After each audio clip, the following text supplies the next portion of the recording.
Bryan Stars is a really bad person.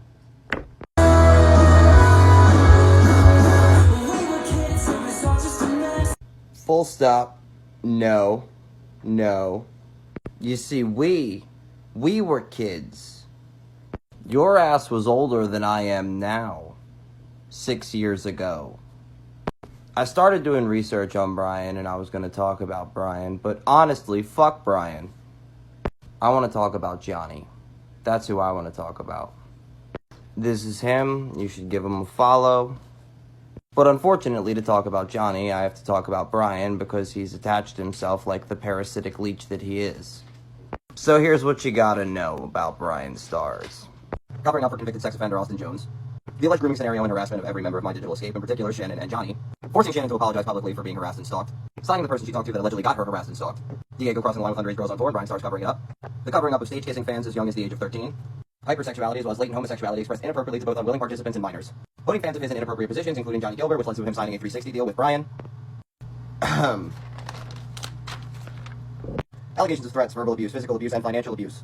Acting as both manager and members of the group, extracting profits from both, not including merch sales. Forced Johnnie and Alex to have their first kiss on camera so that he could then get clicks. Profiting off the sexualization of minors. Having Johnnie and Alex make out on camera, again. Moving to Johnnie and Alex's apartment complex and maintain control after they'd already left the group. Selling depression and other mental illnesses for profit. Forcing members to make videos about mental illness and depression so that they can then sell t-shirts for you. Queer baiting. Sexual content involving minors geared at a minor audience. Buying alcohol from minors. Getting minors drunk. Slapping Shannon, a sexual abuse victim, with a dildo and then deleting the evidence. Deleting evidence. Sending inappropriate texts and harassing people who speak out against you. That might be... being a textbook example of grooming. Without further delay, this is what Bryan Stars did to Johnnie Guilbert. Step 1 is identify and target the victim. According to my research, Johnnie was 15 at the time of meeting Bryan Stars on the Bryan Stars tour. Of course, Johnnie was a big fan of him. And everybody was, to be honest. Doing my research, I learned that Johnnie lost his father at the age of 12. Johnnie also stated that he didn't have much of a choice between going with Bryan Stars or going to military school. I lost my dad at the same age, dude, I'm sorry. And I'm only a year older than you, so this is very close to home. We're also both Virgos. It's obvious why Johnnie wanted to hang out with Bryan. But why the fuck did Bryan gravitate toward Johnnie? Groomers target youth with coexisting features already. Which directly leads into step 2, gaining trust and access. The status in community and access that Bryan Stars had at this time cannot be understated. Which brings us to the lucky one paradox.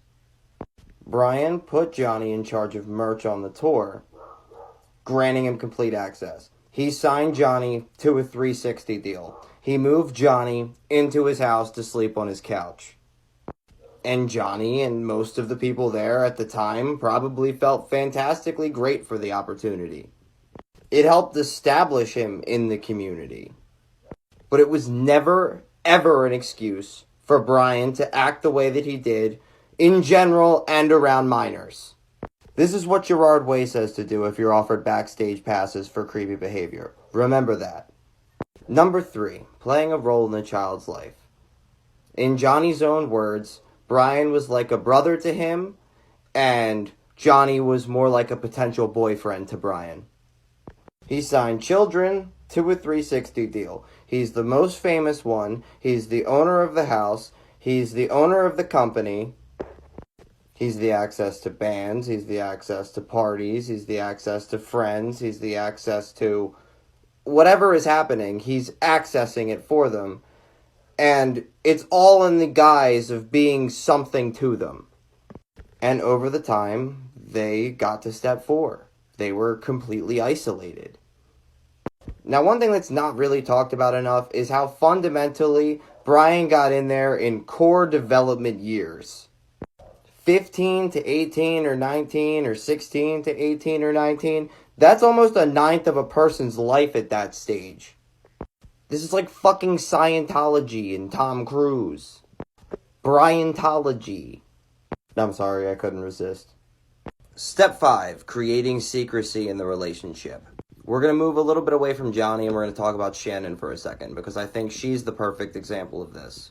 Though from the underage drinking to whatever the hell else happened on camera to the threatening messages Bryan sends to Johnnie, you can only assume the levels of secrecy that were forced to be maintained.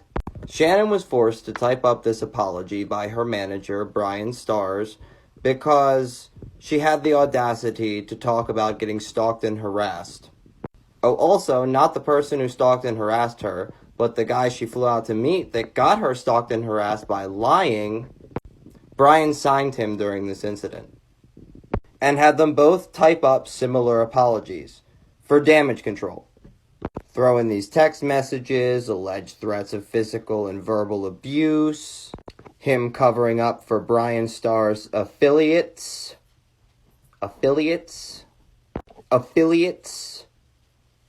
Also, no one's really talking about this, but I'm curious.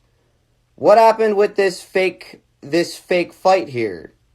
The initiating of sexual contact. Now, to my knowledge, no one has officially come out with any allegations against Bryan Stars, thank God.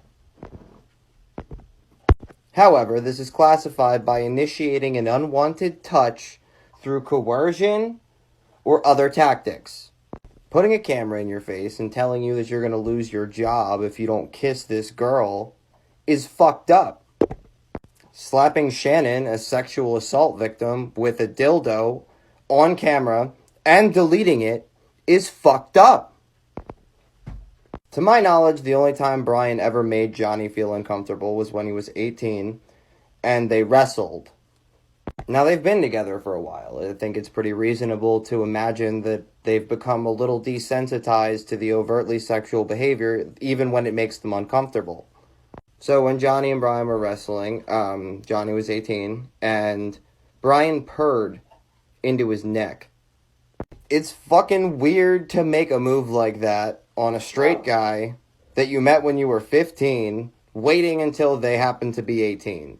And this, again, is beside the fact that he forced you, someone who he very likely had sexual feelings for, while he was a minor, to kiss another minor on camera and then sell it on the internet.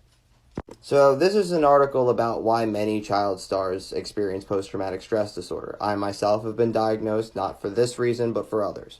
I mentioned the lucky one paradox before. That goes along with this. And the example it gives is when you experience developmental milestones on camera. Johnnie and Alex had a real relationship for years, and this weirdo monetized it before they were dating. He looked at them and was like, you guys are cute together. I can profit from this. And the final step. Controlling the relationship. I mean, he had every threat a creep could want. He's like the most successful 30-year-old that buys cigarettes for kids at a gas station I've ever seen. That is the legacy of Bryan Stars. He held money, power, celebrity, shelter. He introduced them to their friends. He introduced them to their girlfriends. He made these people staples of emo culture for his benefit. Whether he was ever really attracted to any of these people or not, he found a bunch of damaged kids and got them to sign 360 deals to his company so that he could play fucking house, emo house. That is the legacy of Bryan Stars. But the legacy of Johnnie Guilbert, the legacy of Shannon Taylor and Alex Durame, they're still fucking going. Most of them. And once again, Bryan is just this anonymous little twerp in the presence of emo culture icons.